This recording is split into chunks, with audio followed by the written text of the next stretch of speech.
Olá, muito boa noite para você que está ligado na Rede Vida nesta quarta-feira, onde as tragédias continuam, as crises se estendem no governo de Jair Bolsonaro e a gente vai tentando acompanhar tudo aqui para você. Hoje o dia foi marcado pelo filho do presidente dizendo que o ministro Gustavo Bebiano mentiu ao dizer que tinha conversado com o presidente sobre aquelas denúncias relativas ao PSL, a recursos de campanha que terminaram aí parando em gráficas fantasmas.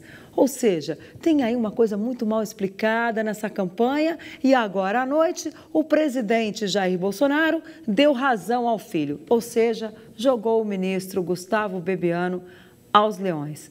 Nós por aqui vamos continuar falando também das tragédias e aqui para hoje no Frente a Frente, eu e José Maria Trindade recebemos o deputado Zé Silva do Solidariedade de Minas Gerais, ele que é coordenador da comissão responsável, a comissão da Câmara dos Deputados, responsável pelo acompanhamento das barragens, essa primeira tragédia de 2019, que pegou todos os brasileiros de surpresa, que foi o rompimento da barragem de Brumadinho. Já são 165 mortos e 160 desaparecidos. Um acidente que supera o mais grave do mundo com relação a barragens, que foi o da Itália, que matou 296 pessoas. Ou seja, a gente somando aí desaparecidos e mortos, a tragédia é a mais grave do mundo. Realmente, o país não pode mais conviver com isso.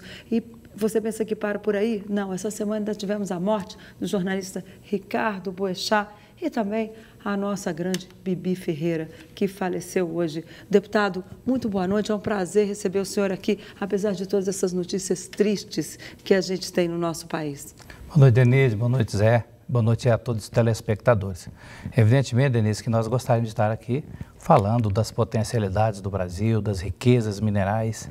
Eu afirmei ontem, durante uma audiência que nós realizamos desta comissão, de que as riquezas do nosso solo, que um país, quais que são os dois maiores patrimônios? É a sua gente, o seu povo e depois a sua terra natal, o nosso território.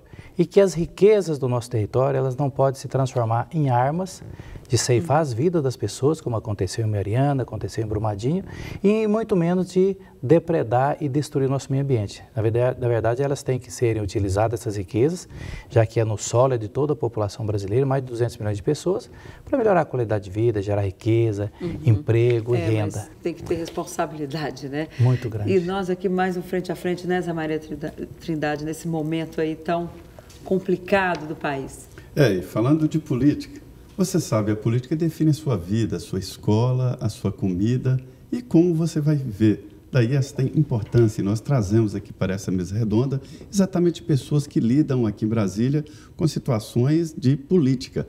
O deputado Zé Silva, do Solidariedade de Minas, está no 3º mandato. Ele foi presidente da Emater em Minas Gerais e foi também secretário de Agricultura em Minas Gerais e o secretário do Trabalho. Quer dizer, tem uma experiência recente em política, mas só foi filiado quando decidiu se candidatar a deputado federal. Eu quero dizer, Denise, que na política o grande desafio do presidente Jair Bolsonaro, que está de volta a Brasília, é exatamente equacionar essa política e principalmente apaziguar ali o PSL, o partido dele que está envolto numa disputa interna muito grande. O deputado Zé Silva, ele coordena agora um grupo de trabalho muito importante que vai avaliar as barragens de todo o país. Os senhores estiveram lá em Brumadinho, né? Os relatos que eu ouvi é de que, chegando lá, tem-se uma impressão de fim de mundo, né? Olha, Denise e Zé, você disse aí do meu trabalho, eu sou engenheiro, tenho 30 anos de Emater e já tive colocado à prova diversos desafios na vida, mas eu não consegui até hoje encontrar um adjetivo que possa expressar o sentimento quando a gente chega em Brumadinho. Nós estivemos lá na sexta-feira, tinha 16 deputados federais, senadores, estava o coordenador do Ministério Público Estadual, a Defensoria, mas o que mais nos impressionou foi o ar, aquela aura que se cria na cidade, o sentimento das pessoas e, assim, muito marcante os depoimentos das pessoas que foram atingidas. De dizer o seguinte, as pessoas vão para as redes sociais e escrevem, estamos juntos. Mas como é que nós estamos juntos, a senhora disse? Vocês vão embora e eu vou voltar, vou chorar sozinha e os meus familiares, meus entes queridos, estão debaixo aí de 7, 10 até 15 metros de lama, de rejeito da mineração. E muito mais ainda, né? Eles não acreditam que são só essa quantidade que a empresa que causou esse crime está divulgando. E ainda, ela falou, e quando você consegue, já depois dos 4, 5 dias, falar que nós encontramos mortos, corpos, na verdade, são pedaços de pessoas ali pela a tragédia, né? Mas ali também, ao mesmo tempo, traz um sentimento muito forte no coração, no sentimento da gente também, quando nós podemos conviver, mesmo que pouco tempo, com a Defesa Civil, com o Corpo de Bombeiro, vendo ali como é que eles conseguem se recarregar, sabe, a energia que esses profissionais têm para fazer o trabalho, não só de procurar as pessoas que perderam as suas vidas, né, mas também na relação com as famílias atingidas. Qual o objetivo exatamente da comissão que os senhores vão trazer? A comissão nós dividimos em 4 eixos a atuação. Mas só para falar do sentimento também, do sentimento, Denise, muito triste, eu vejo o seu trabalho há muito tempo aí, que faz essa análise das questões políticas, né? O sentimento também de desalento, desacreditar nos homens públicos, desacreditar na política, sabe? E isso nós temos, o primeiro compromisso é voltar à esperança, deixando um resultado de um trabalho. Porque em Mariana, aconteceu, o Congresso fez uma comissão, foram lá, não sei quantas reuniões fizeram, e das proposições que foram feitas, nenhuma foi colocada em apreciação no plenário. Por quê? Ou foi pressão das mineradoras, ou foi ou foi mesmo descaso? Já deixa lá. Eu acho que quem tiver essa resposta é o grande achado, mas eu tenho faço alguma análise, né? A primeira análise é evidentemente que há uma pressão muito forte das mineradoras, né? O outro ponto também é que você que acompanha, o Zé está sempre aqui no plenário, no Congresso Nacional, é que o Congresso é uma ressonância. Você vê agora, fala que as prioridades do Brasil é a reforma da Previdência, a lei anticorrupção, anticrime, que são extremamente importantes esses temas. Mas não há um tema mais importante do que evitar que milhares de vidas possam ser perdidas novamente. Mas a sua pergunta, Zé, nós dividimos então em 4 eixos. O primeiro é acompanhar a fiscalização e a apuração desse crime, dessa tragédia. Há uma iniciativa na Câmara de criar uma CPI na Câmara e outra no Senado. Nós estamos trabalhando para ter uma CPMI. Né? O segundo eixo tem chance de ter CPMI? Tem chance. Hoje nós protocolamos lá, especialmente uma reação muito forte da bancada mineira, porque aí o Brasil inteiro ter que resolver as questões de Minas, né?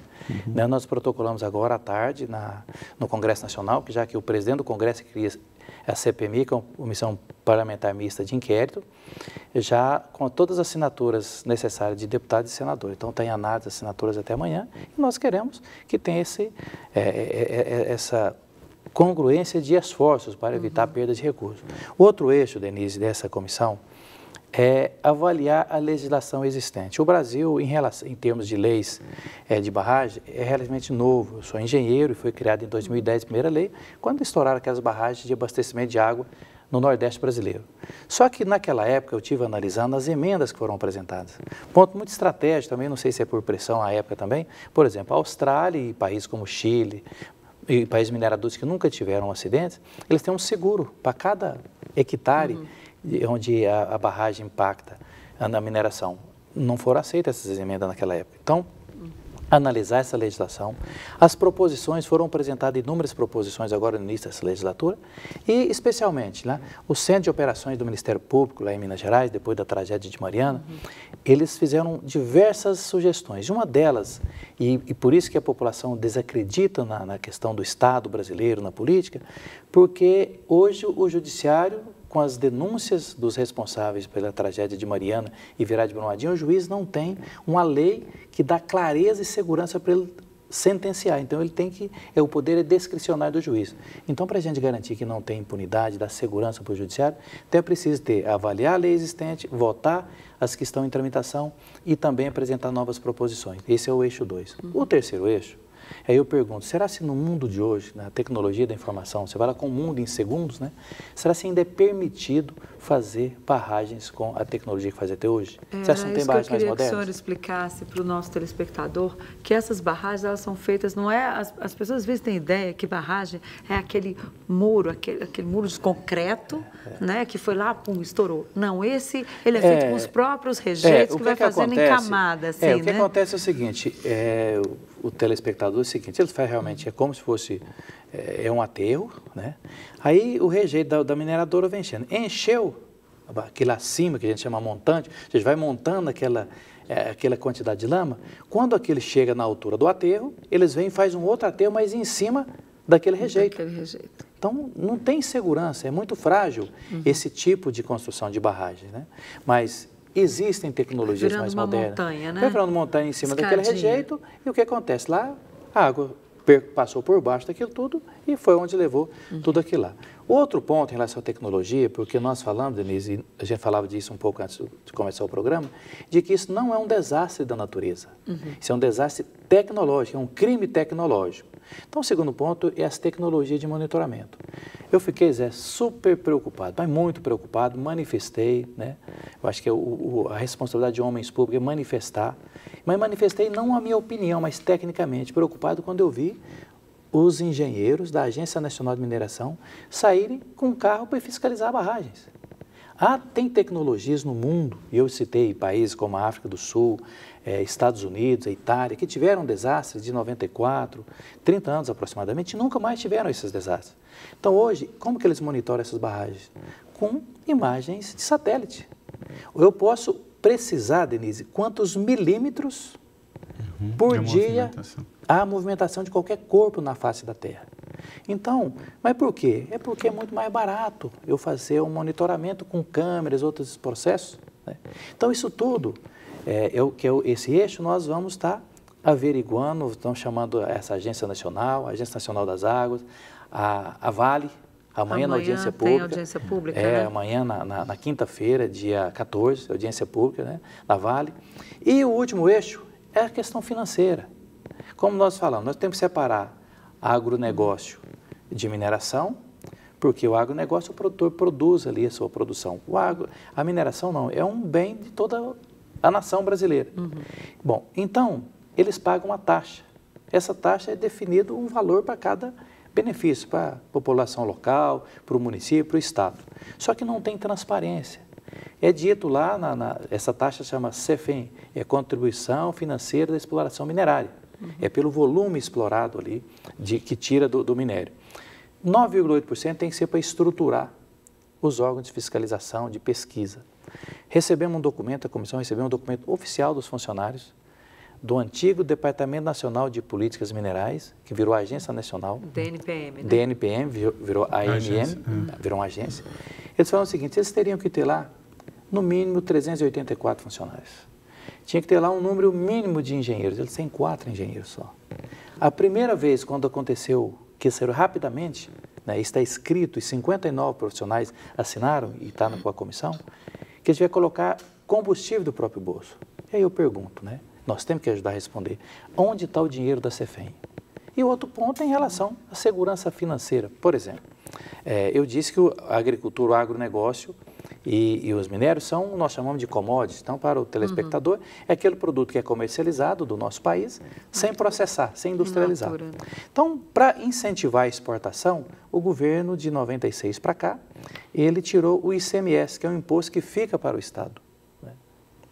Bem, já que tira esse imposto, né, então nós queremos separar a agricultura de mineração, já que a mineração, a riqueza mineral é de toda a população.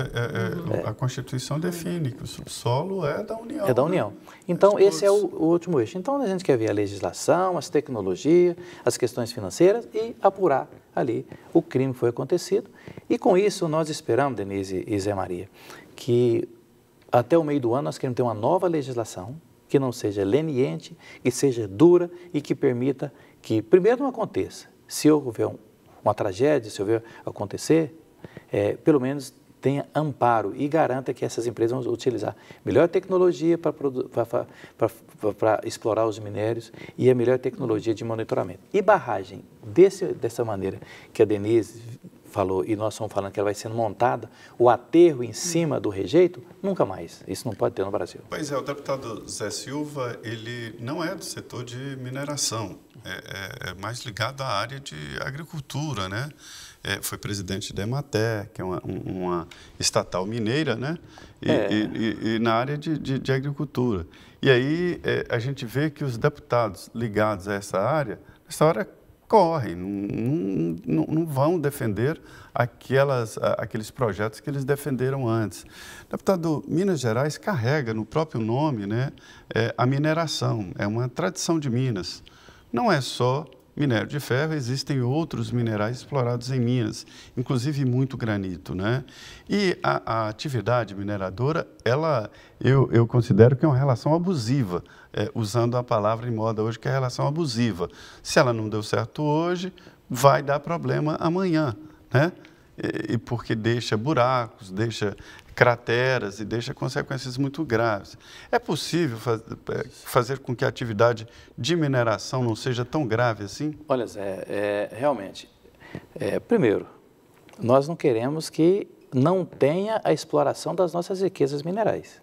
Até porque 16,7% de toda a riqueza industrial do Brasil vem da mineração, como você disse. 30% das riquezas que o Brasil vende para fora, da balança comercial, também vem da mineração. Então, nós queremos que essas riquezas, que essa mineração, ela venha exatamente para trazer qualidade de vida. É possível, sim, fazer a exploração da atividade minerária com tecnologia moderna, com monitoramento e, especialmente, gerando qualidade de vida. Você falou do granito, então nós podemos falar de essa vocação regional. Você que conhece muito bem o Vale do Jequitinhonha, o granito extraído no Vale do Jequitinhonha, ele atravessa a fronteira e vai ser processado, gerar os melhores empregos, os empregos mais qualificados no Espírito Santo. Espírito Santo e para exportação. E para exportação. Pois é, o Frente a Frente de hoje vai discutir essa tragédia, vai discutir política. Nós estamos aqui com o deputado Zé Silva, ele foi secretário 2 vezes em Minas Gerais, está no 3º mandato e é o coordenador desta comissão da Câmara dos Deputados, né, que está visitando as barragens, além, evidentemente, de Brumadinho. Nós vamos agora um pequeno intervalo, 2 minutos, e já estaremos de volta aqui. Salve, muito boa noite. Semana muito triste, né, carregada de tragédias e de muita movimentação também na política. Eu sempre digo aqui no Frente a Frente que a sua vida é regida pela política, né? E a gente vê também a presença da política nas tragédias. São decisões políticas que provocam tragédias ou não. Nós estamos aqui hoje com o deputado Zé Silva, ele é do Solidariedade de Minas Gerais. Está no 3º mandato, tem muita experiência aqui no Congresso Nacional, principalmente em articulação para definir projetos aí na área de meio ambiente e na área de agricultura. Nós temos aqui o WhatsApp do Frente a Frente, que você pode mandar a sua pergunta para o deputado Zé Silva. Anote aí, 61 98 369 5236. Vou repetir, 61, né, o código, 98 369 5236. O deputado Zé Silva, ele é coordenador do grupo de trabalho da Câmara dos Deputados, a comissão, para avaliar barragens. Houve, nesse caso de Brumadinho, um alerta muito forte, né? Outras barragens, não só de mineração, mas também barragens para hidrelétrica e tal. Existem outras barragens que oferecem riscos, deputado? Existem sim. Só Minas Gerais, nós temos lá a Barão de Cocais, que já no final de semana, como a Denise dizia, no final de semana da tragédia, né, Denise? Infelizmente, a população de comunidade tiveram que sair, só que depois nós vamos verificar que o tempo que eles teriam para sair se acontecesse uma tragédia não dá praticamente sair dentro de casa, de 8 a 10 segundos, né? Então, nossa, é falta de respeito com a vida humana. Temos também Itatiaiuçu, que já é outra mineradora, que também a população deixaram suas casas, né, e depois foi feita uma averiguação, eles voltaram. Que é esse? Itatiaia-Sul, todos na região metropolitana ali de Belo Horizonte, próximo de Belo Horizonte. Tem Nova Lima também. Então, é uma área bastante populosa. Muito populosa. A de Nova Lima, para você ter uma ideia, já é uma mineradora, uma cava de mineração já, e ela não está em operação. É Morro Velho? Ela tem um outro nome lá, sabe? Não é Morro Velho, não. Que ali, primeiro, além da tragédia, ele consegue impedir a questão do abastecimento de água de toda a região metropolitana, mais de 3 milhões de pessoas. Tem Congonhas, que ela fica exatamente... A Congonhas eu vi a Vamos falar imagem. assim, nem não é acima, em cima da cidade, você fica acima, né? Então, a população, no final de semana, né? Sim, 1h da manhã tinha mais de 2.000 pessoas reunidas, a população discutindo, né? Quem que fica tranquilo depois que isso acontece, né? E tem Paracatu, que já é uma outra realidade, já é no noroeste paulista. Né? Essa de Paracatu já é uma outra exploração minerária e usa ali muitos produtos químicos, por exemplo. Né? Isso, evidentemente, que é uma das próximas que a comissão vai visitar, que nós estamos tratando da tragédia de Brumadinho, mas ao mesmo tempo atentos... É uma região de muita produção, né? De leite, mas o maior, assim, claro que o mais complicado é a questão das pessoas, né? Mas ela vai diretamente para o Rio São Francisco. É o Rio da Integração Nacional. Aí a nossa preocupação não seria que o Rio São Francisco não se transforme no Rio da integração da tragédia. Isso não pode acontecer. Aqui nós já temos algumas perguntas aqui no Twitter. Só para complementar, mas oferece ou não riscos? Olha, há denúncias e nós estamos já, o governo federal tem um comitê de crise, né? Ele já definiu e estão fazendo essa fiscalização em algumas barragens que já tiveram as denúncias e que há risco. Né? E que há risco. Só não tem como afirmar a magnitude desse risco. O ministro da Integração Regional, do Desenvolvimento Regional, aliás, estive com ele, estava o Denox, Departamento Nacional de Obras contra a Seca, Agente Nacional das Águas, Companhia de Desenvolvimento do Vale do São Francisco, que nos apresentaram lá que só para verificar e corrigir os possíveis danos de barragens, não de rejeito de mineração, mas de abastecimento de água, vocês têm uma que se chama Jucazinho, se acontecer qualquer tragédia com ela, e ela está com a recuperação dela, está no meio da obra, ainda falta 50 milhões, toda a Grande Recife ali também será atingida. Aqui tem algumas perguntas já no Twitter. Emilson Costa, obrigada pela sua participação. Ele quer saber, ele diz que quando acontecem escândalos de corrupção, de negligência fatal em grandes empresas privadas, né, que é o caso aí de Brumadinho, nos Estados Unidos, com base em legislação, o governo federal pode gestar a substituição do controle acionário das empresas. Por que não temos uma legislação assim no Brasil? Como é que é o nome dele? Emilson Nunes Costa, ele é do Rio de Janeiro. Rio de Janeiro. Emilson, eu disse aqui inicialmente, e um dos nossos objetivos desta comissão é exatamente ter uma legislação que não seja leniente. E eu disse que o próprio centro de diagnóstico lá do Ministério Público em Minas Gerais, que acompanhou a barragem de Mariana, inclusive o promotor que acompanha lá há 3 anos essa tragédia que aconteceu em Mariana, ele fala exatamente, o Brasil não tem uma legislação que permita não só vida não tem preço, não tem jeito de você indenizar a vida, mas de punir com rigor os culpados. E nós não temos nenhuma dúvida, né? Nesse crime de Brumadinho, criminoso é a Vale. Então, ontem eu não tem que apurar. Com alguns advogados que diziam o seguinte, que não dá para penalizar as empresas, eles querem penalizar os CPFs. Hoje, por acaso, também a deputada Joyce Hasselmann, na tribuna, ela dizia, eu quero saber o CPF, eu quero saber quem foi que autorizou, quem foi que fez esse laudo, quem não levou o laudo, que tem um relatório que foi publicado pela Folha de São Paulo, dizendo que a barragem oferecia riscos. E porque quem foi que desprezou essa informação? A comissão vai chegar a isso ou isso só mesmo uma CPI para obrigar as pessoas a levar essas informações? Não, primeiro é o seguinte, ela tem razão, porque empresa não toma decisão, quem toma decisão são pessoas, né? O senhor também concorda com isso, que é preciso separar a empresa, o CNPJ do CPF? Sim, nesses casos? Não, nós queremos a Vale forte, a Vale explorando as nossas riquezas com sustentabilidade e gerando emprego e renda. Agora, a gestão, o CPF, né? Mas também não é só a empresa, quem está nas empresas, não tem também o Estado, o poder público. A omissão de não ter infraestrutura e equipamentos modernos de fiscalização é responsabilidade também das pessoas, da Agência Nacional de Mineração, do governo federal. Então, Emilson, a legislação brasileira hoje não permite o que acontece nos Estados Unidos. Por isso que eu citei aqui Estados Unidos, Itália, África do Sul, citei o Chile, a Austrália, que são países, os primeiros que eu citei, que tiveram esses desastres, e as normas, os protocolos, as leis, permitem as intervenções. Inclusive, na comissão, Denise, há sim, já com toda tranquilidade, a proposta de intervenção. Pois é, mas é muito complicado, porque parece que uma coisa que ninguém sabia, mas sabia, todos já houve esse debate aqui no Congresso. A pergunta é do Humberto Nunes, que é daqui de Brasília. Obrigado, Humberto. Ele quer saber o que os deputados e senadores podem fazer para evitar outras tragédias iguais à de Brumadinho.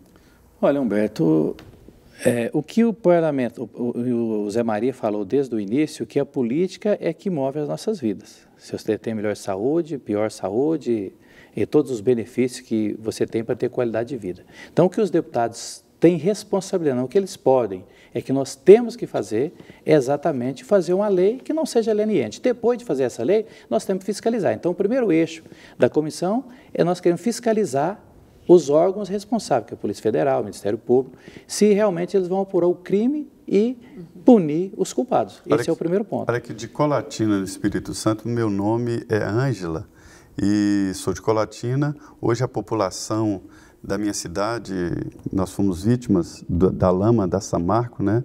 E continuamos a beber a água e a cozinhar com água mineral, tendo em vista que já se passaram alguns anos e nada foi feito. O prefeito da nossa cidade fala que a água está potável, pronta para consumo, mas não acreditamos nisso. Qual a medida dos moradores que devemos fazer? Olha, Valadares está na situação mesma de Colatina. Valadares tem mais de 200 mil habitantes. É o caminho da lama amarela. É o caminho da lama amarela, são 39 municípios, né, da lama de Mariana. As pessoas tomam só água mineral e o pior, eles criaram uma fundação, por isso que... A Fundação Renova? Renova, mas nós estamos chamando de Fundação Enrola, né? Na verdade não é Renova, né? É Enrola. E chegou quando os prefeitos, eles definiram um montante de indenização dos municípios, quando o prefeito foi assinar para fazer o acordo, ele teria que abrir mão de não apresentar nenhuma ação na justiça antes e no futuro contra a empresa, que é a Vale também, e a fundação. Então, realmente, a lei ela não dá segurança hoje para a população. Aí hoje, inclusive eu ouvia lá no Congresso alguns parlamentares que se tivesse uma multa tão grande que a Vale tivesse, e a Samarco, né, no caso, tivesse que pagar uma multa lá no caso de Mariana, tão grande quanto foi aquela das empresas da Lava Jato, que fecharam lá os seus acordos de leniência, casos como o de Brumadinho não teria acontecido, porque eles iam fazer as contas e iam verificar que o melhor mesmo era pagar a multa, né, e fazer depois o que fosse botar o que fosse de mais moderno, ainda que fosse caro, do que ter que repetir o pagamento de uma multa como essa, o Congresso até... o risco de fechar a empresa. O senhor concorda? Eu concordo. Eu acho que não é assim, não é momento nem de filosofar, mas quando acontece isso, infelizmente, né, aquela história do poeta, a lição a gente sabe de cor, só falta aprender. E para aprender nós não temos que inventar. Eu tenho feito esse debate... Guedes, não? Sim, um grande mineiro. Eu tenho feito esse debate no sentido seguinte, de ser mais engenheiro nesse momento, né, mais engenheiro, que já que é um crime tecnológico, do que só tratar da legislação. Porque eu faço essa pergunta já, que nós temos que responder, por que esses países tiveram catástrofe e nunca mais... O que eles fizeram diferente? Trazer para cá essa legislação. Você citou em relação às empresas que fez o acordo de leniência, né?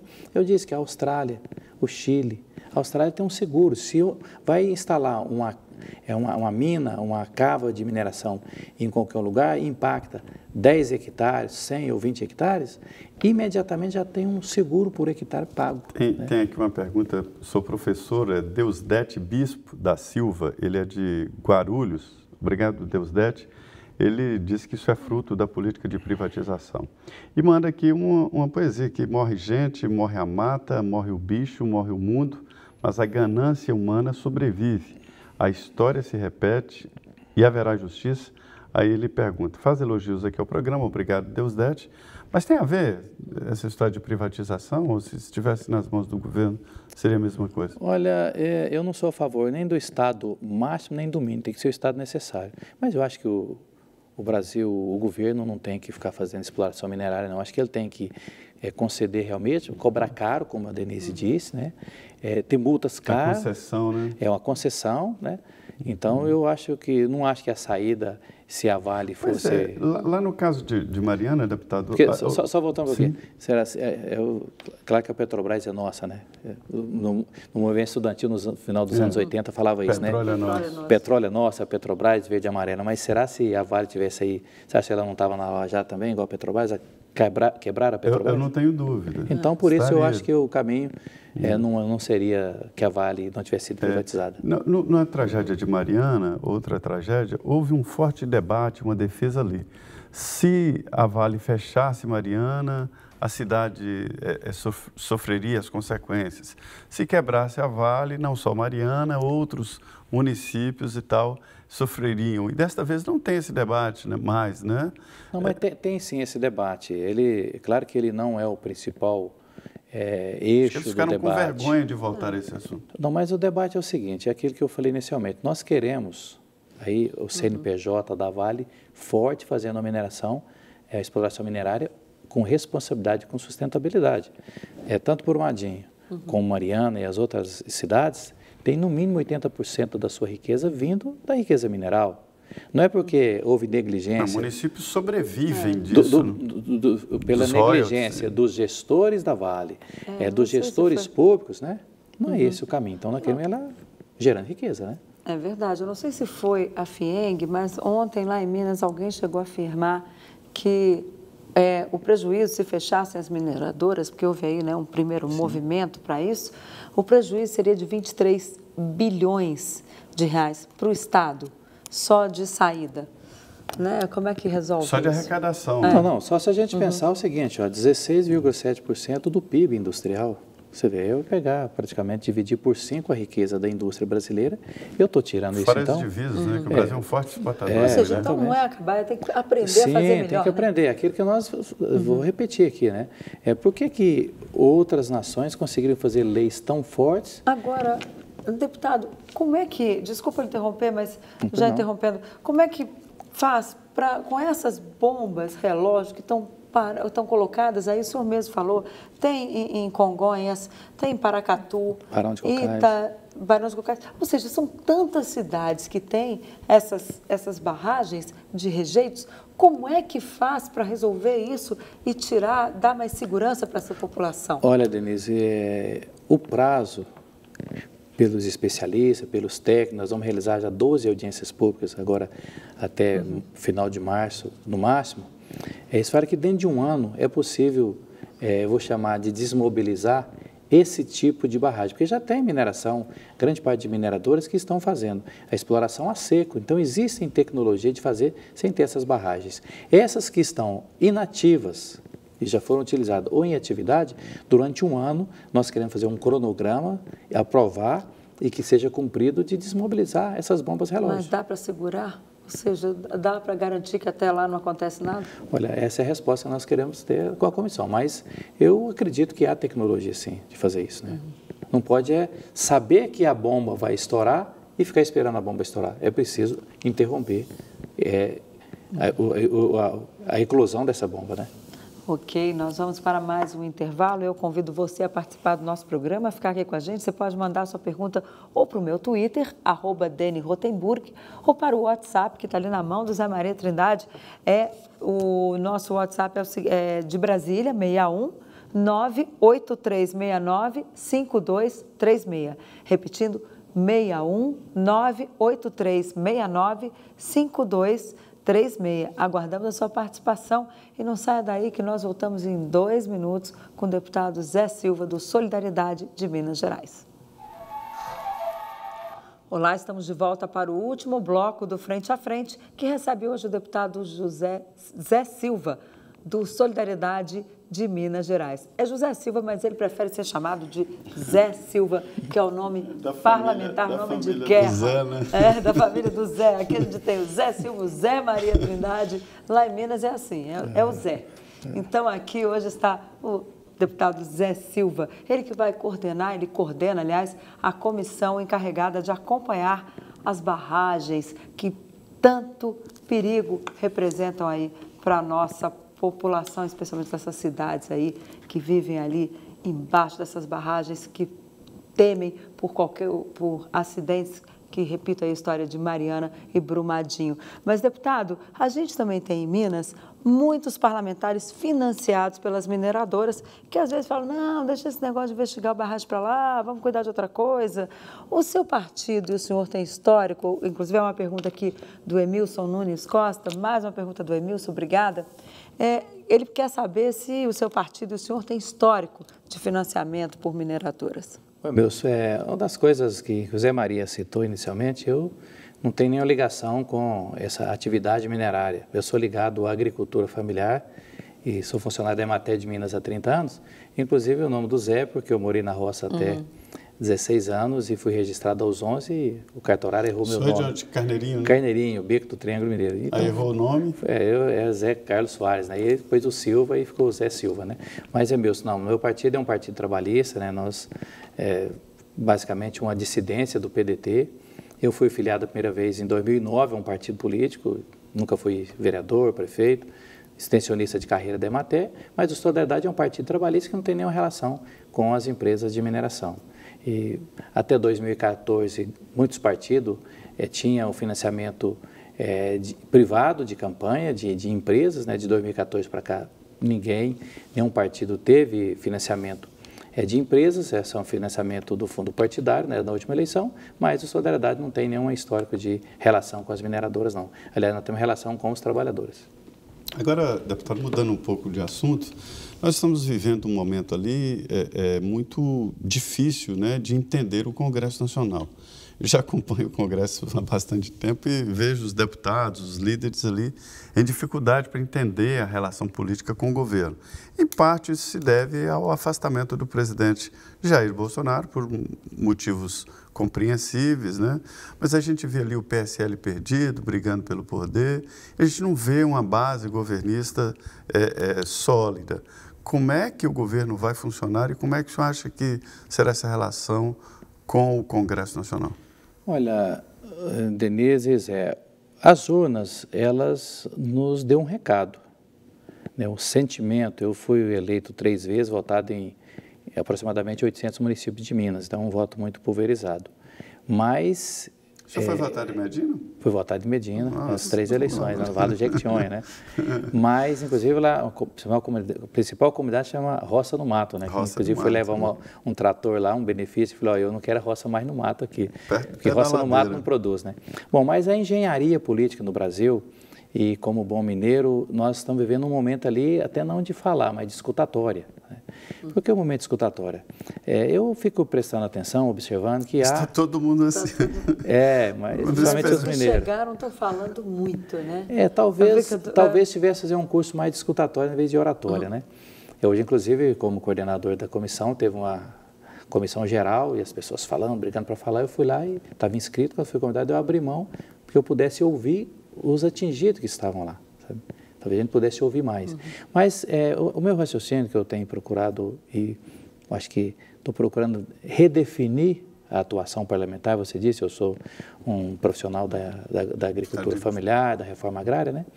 A gente percebe que há 2 extremos, né? Um extremo que não tem mais esquerda no Brasil, mas ligado especialmente ao Partido dos Trabalhadores, e um extremo da direita. Só que até pouco tempo a gente tinha uma direita que a gente é uma direita mais pragmática, né? Quando eu falo essa direita, eu falo do Fernando Henrique Cardoso, né? Falo do Mário Covas. Virou esquerda. Eu não sei o que eles viraram, mas você vê que tem uma direita agora que você não sabe qual que é a base dela, porque a política tem que ter base. O ligado ao Partido dos Trabalhadores, em que pese eles terem que se reinventar, eu acho que eles precisam aprender essa lição, mas a gente sabe que eles têm uma base social, né? A base da direita que a gente convivia, que mais ligada ao Democrata, ao PSDB, ela está fora dessa direita que está aí. Então, por isso que eu acho que é preciso ter ali no Congresso Nacional, e eu estou procurando fazer essa convergência de tentamos formar ali, às vezes, com o PDT, com parte do PSB, PPS. Eu diria que ter parlamentares mais estudiosos, né? Parlamentares que estejam ali com uma visão mais técnica e com uma visão mais de Estado. Né? Porque ali, por enquanto, os extremos eles estão ali se chocando. Percebe também no plenário, eu vi a Denise lá hoje, o José estava lá também, de que a bancada do PT, do PSOL, eles estão procurando ouvir um pouco mais também. Mas há muito afoito, acha que eu elegi o presidente, né? Eu vou resolver tudo, né? E eu acho que ali é uma casa de acordo, uma casa de negociações, né? Ontem me disseram hoje que na sessão de ontem, né, que votou aquela lei antiterrorismo, foi preciso que o deputado Efraim Filho convencesse o governo a ser governo. Fechou primeiro um acordo com a oposição e o governo não queria votar o projeto de jeito nenhum, que era um projeto que tinha o apoio do governo, que tinha sido negociado com o governo. Aí a base do governo não queria saber de votar. Exatamente. Eu acho que ontem o Efraim cumpriu um papel fundamental, que eu acho que é esse perfil de parlamentar, nós precisamos aumentar essa bancada com esse perfil. Porque o que é o projeto? Falava-se que ele era para punir os movimentos sociais, mas, ao mesmo tempo, as Nações Unidas, né, precisa ter um projeto naquela envergadura para punir aqueles crimes ligados ao terrorismo. Mas, quando houve um acordo com a própria oposição, a bancada, né, do partido do presidente, especialmente, não entendeu que quando fez um acordo, ali é um lugar de acordo. Teve um acordo, nós vamos cumprir o acordo. Eles vão demorar um pouco para aprender. E o acordo era para o Brasil. Para o Brasil, né? E foi aprovado por aclamação, né? Não teve o voto sim ou não. Exatamente. Então, Zé, eu acho que esse momento ele é fundamental e o Brasil precisa dessa serenidade. Não é hora de extremar mais ainda, sabe? Todos os dois extremos ali, eu acho que precisa de recuar, voltar, estudar o que precisa ser feito, realmente as reformas que precisam, né? Você vê, acho que o governo mandou a medida provisória 871 e fala da reforma da Previdência, ali já tem muitas medidas que não precisam, eles fizeram sem discutir no Congresso Nacional, que já é parte da reforma trabalhista, né? Ninguém defende que qualquer benefício, qualquer política pública, ela tem desvios de conduta, de princípios morais e éticos, né? Mas é preciso também ter uma segurança ali da retidão daquela política pública. Como é que você traduziria o Congresso? Está na expectativa? Está em compasso de espera? Como é que está?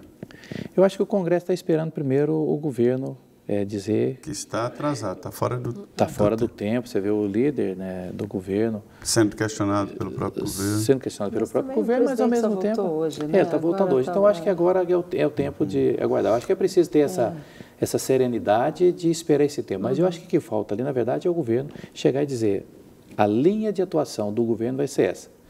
Até porque o governo fez os acordos com as bancadas, né? Eu sou da Frente Parlamentar da Agropecuária, nós temos a ministra que nós queremos, né? Mas aí nós queremos saber, a hora de votar as matérias em relação à agricultura, nós estamos com as teses que foram aprovadas, que a frente discutir e tiver apoio na ministra, mas saiu da esfera daquela tese da agricultura brasileira, nós temos compromisso com os nossos partidos. Essa história do leite, da crise do leite. Então, essa engenharia que nós não sabemos se o governo vai conseguir fazer. A história do leite. Né? Plano Safra também. O Plano Safra, mas especialmente a história do leite. Né? toda a bancada ligada à agricultura, nós reagimos. E às vezes até incompreendidos até a ministra, né? Da própria população. E a ministra, e nós falamos, ministra, ou ela reage, ou então ela não tem o nosso apoio, ou então nós não estaríamos com ela. Né? Explica aí o que aconteceu da taxação do leite. Tem países como a Austrália, Nova Zelândia, eles fazem uma triangulação de leite, nem sempre é leite, às vezes é soro de leite desidratado, e entra no Brasil num preço mais baixo do que o produtor rural brasileiro tem para produzir. Então, tem uma tarifa, o prazo era 5 de fevereiro, onde os países, né, a Organização Mundial do Comércio, faz para proteger seus produtores. O ministro da Economia, é ele que tomou a medida, chegou dia 5, ele não aderiu novamente cobrar essa tarifa de 42% para proteger o leite brasileiro. Aí o Brasil seria inundado por leite de baixa qualidade? O que ia acontecer? Nós iríamos ser inundados e quem ia ganhar não é o consumidor, porque o leite não muda na gôndola do supermercado o seu preço. Quem ia ganhar é menos de 10 empresários que compram esse produto, enche o Brasil e nós iríamos quebrar pelo menos 1,5 milhão de produtores, Denise. Mas não é o produtor grandão, aquele que às vezes fala que o agronegócio é isso, é pop, é não sei o quê, né, que até atrapalha, mas é o agricultor que levanta de madrugada, ele com a família, tira aquele leite, vende ele 20, 30, 50, até 200 litros de leite. Então ia quebrar. Aí vem a tese do ministro, de que, à medida que eu trago produtos para o Brasil, eu faço melhorar a nossa eficiência, a nossa competitividade. Só que é o seguinte, eu mato, aí não tem jeito de melhorar. Quem está morto não aumenta a efetividade. Então, foi um bom teste para o governo, e saber que ele vai ter que cumprir o compromisso com todas as bancadas. Aí que eu sei como é que vai fechar essa engenharia ali no Congresso Nacional. E o Solidariedade? Vai ser governo, vai ser oposição? Como é que está isso dentro do partido? Não, Solidariedade, nós nos posicionamos com clareza, né? A bancada, nós somos 14 deputados, né? A Solidariedade é oposição ao governo, mas também não é oposição pragmática, né? Nós somos contra. Eu diria que o Solidariedade, junto com o PPS e outros partidos aí, nós estamos mais para a independência. A Solidariedade sabe do compromisso que tem com o Brasil. Então, desses 14, nós temos pelo menos aí 10 parlamentares que nós queremos ser essa bancada independente. Aquilo que nós avaliarmos que for proposta para o Brasil avançar, nós vamos ser favoráveis, independente se a proposta ou não. Reforma da Previdência. Todos nós somos favoráveis à reforma da Previdência, desde que comece recebendo os grandes devedores e quem ganha mais. Você vê, quem aposenta com salário mínimo não precisava ter reforma da Previdência, não. Por exemplo, eu vim da roça, meus familiares são todos agricultores familiares, trabalhadores rurais. Eu nunca vou votar num projeto que põe uma pessoa da roça a aposentar com a mesma idade das pessoas da cidade. O trabalho é mais desgastante, o trabalho é mais insalubre. Então, esse é o que nós queremos saber. Vai ter uma reforma que ela seja, tratar os iguais, aliás, os diferentes diferentemente, ou tratar os diferentes igualmente, nós não vamos, aí não vai avançar. Pois é, o governo está ali dividido em grupos e tem um grupo, né, do ministro Sérgio Moro, que tenta puxar o governo ali para as promessas de seriedade, né, e ética. Do outro lado é o ministro Paulo Guedes, que está fortemente apoiado no Congresso Nacional. Tem até um grupo no Congresso formado chamado de Grupo do Bom Senso. Ele está reunindo grupos de parlamentares lá todos os dias para apoiar o falar da Paulo reforma Guedes. Da Previdência e dos projetos dele. Toda semana vai privatização um e tal. Né? E tem o grupo dos militares ali, pragmáticos e tal, que não interferem na política, mas eles não são antagônicos e nem brigam entre si, não. Mas isso aí é um sinal claro de que está ausente, né, o braço do governo e do presidente da República, pelo menos no Congresso Nacional. Olha, eu queria muito agradecer a presença do senhor, deputado Zé Silva, aqui no Frente a Frente e dizer que o senhor é sempre bem-vindo aqui, principalmente depois que estiver com um relatório aí, que várias perguntas que eu queria agradecer muito, de pessoas preocupadas, né? Todo mundo tem a sua barragem de estimação e de perigo ali perto. Eu que agradeço e o nosso compromisso é terminar o trabalho da comissão, deixar um legado de uma legislação moderna, dura e que não permita que tragédias tecnológicas, não da natureza como essa, aconteçam mais no Brasil. Vamos trabalhar para isso. Uma mesa redonda, uma conversa boa, né? E a minha parceira Denise Rotenburg, como sempre. Pois é, Zé Maria, mais um Frente a Frente. Deputado, muito obrigada por ter aceito o nosso convite. Para você que nos assistiu, até a próxima e que Deus nos proteja, né, Zé Maria, de tragédia. E que não aconteça mais tragédia. Queria agradecer muito a você que nos acompanha, quem mandou aqui mensagem pelo WhatsApp. Nós vamos passar ao deputado, principalmente algumas barragens, e até vídeos e fotos de barragens, e ele, evidentemente, vai fiscalizar. Muito obrigado, muito boa noite. Continua aqui na Rede Vida, porque começa agora o Jornal da Vida, com as notícias nacionais e internacionais. Até quarta-feira que vem.